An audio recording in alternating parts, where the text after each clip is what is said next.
ఈరోజు Rajahmundry municipal corporation నిర్వాహకం ఎందుకంటే భవానీ దీక్షలు చేస్తున్నారు. విజయదశమి సందర్భంగా రేవులు ఖాళీ ఉండవు, భక్తులందరూ కూడా స్నానాలు ఆచరిస్తారని కనీస జ్ఞానం కూడా లేకుండా కార్పొరేషన్ వాళ్ళు, రాజమండ్రి రెవెన్యూ వాళ్ళు ఈరోజు ఆ ఇద్దరు మరణాలకి, భవానీల మరణాలకి ఆ రెండు డిపార్ట్మెంట్లే ప్రధాన కారణం. కనీసం సేఫ్టీ మెజర్స్ లేవు. పుష్కరాల రేవు చాలా ప్రధానమైనటువంటి ఘాటు. ఆ ఘాట్లో చుట్టూ ఒక ఫెన్సింగ్, ఐరన్ గ్రిల్లు వేయాలి, అలాగే రేవులు శుభ్రపరచాలి, నాచు లేకుండా చేయాలి. ఇలాంటి ఏమీ లేదు. ఎందుకు ఉద్యోగాలు చేస్తున్నారో అర్థం కాదు. రెవెన్యూ వాళ్ళు ఎందుకు జీతాలు తీసుకుంటున్నారో అర్థం కాదు. కనీసం వాళ్ళు చేయాల్సినటువంటి పని వాళ్ళు చేయకుండా అట్లీస్ట్ ప్రజాప్రతినిధులు చేతులు ఎత్తేసారనుకోండి, రాజమండ్రి ఎలా ఉందో దానికి ముందుగా ఒక అవగాహన అంటూ వాళ్ళకి అక్కర్లేదు.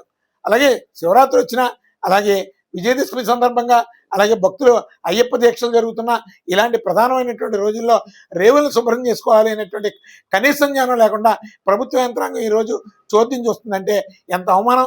ఖచ్చితంగా దీనికి రాజమండ్రి రెవెన్యూ వాళ్ళు, అలాగే మున్సిపల్ కార్పొరేషన్ వాళ్ళు పూర్తిగా బాధ్యత వహించాలి. అలాగే దాని మీద ఇంటెలిజెన్సీ రిపోర్ట్లు కూడా సరైనటువంటి రిపోర్ట్లు లేవు.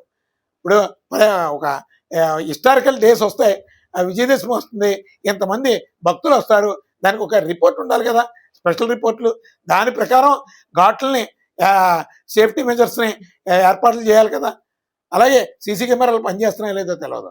అసలు మనకు ప్రభుత్వ కార్యాలయాలు, ప్రభుత్వ యంత్రాంగం ఎందుకు ఉందో తెలియదు. ఆ రేవులు ఉన్నాయంటే ఉన్నాయి, లేకుంటే లేవు. చస్తే చావండి, ఎవడన్నా స్నానం చేస్తే మాకు సంబంధం లేదు, పోతే ప్రాణం పోతుంది, ఏదో సానుభూతి తెలియజేస్తాం అన్నట్టుగా ప్రభుత్వ యంత్రాంగం పని విధానాలు ఉన్నాయి. అందుకని ఖచ్చితంగా ఆ రెండు మరణాలకి రెవెన్యూ విభాగానికి మా బాధ్యత వహించండి.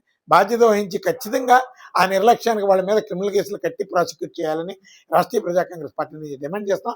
ముందు ఈ విజయదశమి సందర్భంగానే రేవుల్ని మీరు శుభ్రం చేయకపోతే రేపు లక్షలాది మంది వచ్చేటటువంటి పుష్కరాలు భయపడుతుంది. గత పుష్కరాల్లో అనేక ప్రమాదాలు జరిగినాయి, కేవలం నిర్లక్ష్యమే. ఆ రోజు ప్రభుత్వ నిర్లక్ష్యానికే సుమారు 53 మంది చనిపోయారు. కానీ ప్రభుత్వ లెక్కలో 32, 28 అని తప్పుడు లెక్కలు చూపించారు. అందుకని ఈరోజు భయం వేస్తుంది పుష్కరాలు వస్తుందంటే. కేవలం ఈ ప్రభుత్వం ఇదే విధమైనటువంటి నిర్లక్ష్యంగా విధులు నిర్వహిస్తే ఎన్ని మరణాలు జరుగుతాయో తెలియనటువంటి పరిస్థితులు ఉంటాయి. అందుకని ప్రభుత్వ అధికారులను బాధ్యులను చేస్తూ విధులను నిర్వహించే విధంగా ప్రభుత్వం ఒక స్ట్రిక్ట్గా ఒక విధి విధానాలని అమలు చేయాలి. ఏదైనా పొరపాట్లు జరిగితే ఖచ్చితంగా వాళ్ళ మీద లీగల్ యాక్షన్స్ ఉంటాయని ఒక సర్క్యులర్స్ జారీ చేయాలని ఈ సందర్భంగా రాష్ట్రీయ ప్రజా కాంగ్రెస్ పార్టీ ప్రభుత్వాన్ని కోరుతున్నాం.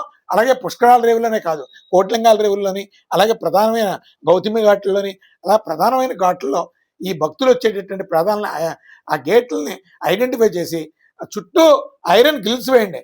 ఇప్పుడు కృష్ణానది ఉంది, కృష్ణానదిలో భక్తుల కోసం ఐరన్ గ్రిల్ చివరి వరకు ఉంటుంది. ఎక్కడ డబ్బు ఏం చేస్తున్నారో తెలియదు. బోళ్ళంత రెవెన్యూ, రాజమండ్రి మున్సిపల్ కార్పొరేషన్ బోళ్ళంత రెవెన్యూ వస్తుంది. ఆ రోడ్లు బాగో, కూడా కాలువలు బాగో, త్రాగునీరు ఉండదు, శానిటేషన్ ఉండదు. అసలు డబ్బు ఎవరికి ఖర్చు పెడుతున్నారో తెలియదు.